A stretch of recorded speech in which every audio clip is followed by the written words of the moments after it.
நெல்லை மாவட்டம் ஊத்து பகுதியில் கடந்த 24 மணி நேரத்தில் 54 சென்டிமீட்டர் மழை பதிவாகியுள்ளதாக தென்மண்டல வானிலை மைய தலைவர் பாலச்சந்திரன் தெரிவித்துள்ளார். இது தொடர்பாக செய்தியாளர்களை சந்தித்து பேசிய பாலச்சந்திரன், நாளை தெற்கு அந்தமான் கடல் பகுதியில் வளிமண்டல மேலடுக்கு சுழற்சி உருவாகிறது என்றும் வரும் 17, 18ஆம் தேதிகளில் சென்னையில் கனமழை பெய்ய வாய்ப்பு உள்ளது என்றும் தெரிவித்துள்ளார். கடந்த 24 மணி நேரத்தில் தமிழகம், புதுவை, காரைக்கால் பகுதிகளில் பெரும்பான்மையான இடங்களில் கன முதல் மிக கனமழை பெய்துள்ளது.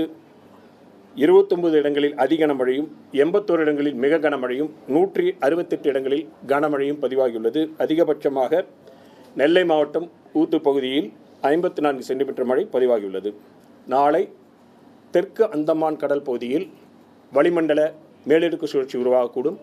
அதனைத் தொடர்ந்து வருகின்ற 48 மணி நேரத்தில் காற்றழுத்த தாழ்வு பகுதி உருவாகி மேற்கு வடமேற்கு திசையில் தமிழக கடற்கரை பகுதியில் நோக்கி நகரக்கூடும்.